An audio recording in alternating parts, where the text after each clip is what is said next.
Hello mga kabayan, this is Supermart Travels. Ang ginagawa po natin Mercedes. So Mercedes, ano ba to? Model 166. Yan, ML400. So GLE. Ayan.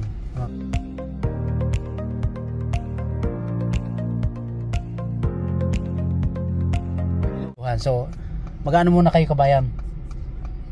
Mag-reset kayo ng tire pressure bago kayo mag reset dito sa manubila lang naman kabayan.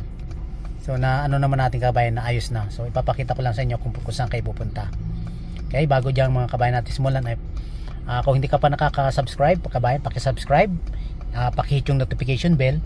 Tapos may lalabas na tatlong choices diyan, paki-select yung all bell para every time na mag-upload tayo ng ganitong klaseng video ay kayo ang unang makakapanood kabayan. Okay, punta ka rito, ayan, yan, selection yan dyan ha, hanapin mo yung tire and flat, ayan, lalabas dyan. So ito yung selector nya, tapos papunta ka doon sa tire pressure, ayan, bumaba. So i-okay natin yan, tapos ayan, nakalagay dyan run flat indicator active. So ipipress lang natin okay nyan, yan.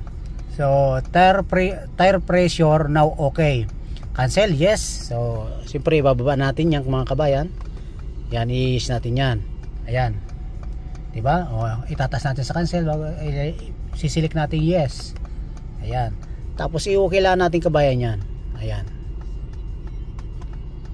ayan, restarted, okay na kabayan. So then ayan na, zero message na yan ang lalabas dyan. So i-back na lang natin, ayan mga kabayan. So ganun lang kabayan kadali. So bago kayo mag-reset nun ay i-correct muna yung tire pressure. Nandito naman sa pillar post dito, pag binuksan yung pinto dito yan, ayan o, ayan, kung ilan yung pressure na dapat ninyong ilagay, ayan.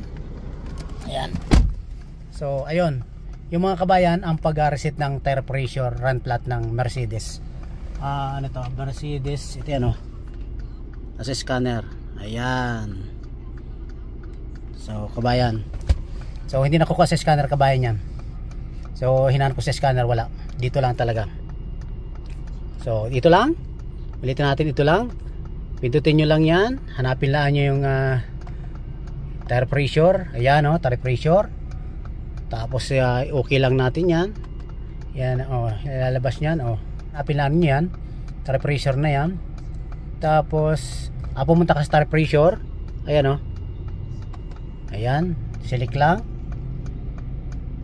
tapos okay, ayan, tapos pag nandun na, okay lang ulit, active, ayan, tapos iselect lang nyo yung yes, pindot sa baba, ayan, tapos okay, ayan ang lalabas nya, tapos na kabayan. Okay, yan, mag-go back na tayo, ayan. So kabayan, kung nagustuhan niyo ang video nito, please subscribe and hit on that notification bell para palagi kayo updated sa mga ganitong klaseng video ko mga kabayan. Okay, maraming salamat kabayan. At hanggang sa muli, The Supermart Travels. Shout out po sa inyo lahat. Bye bye.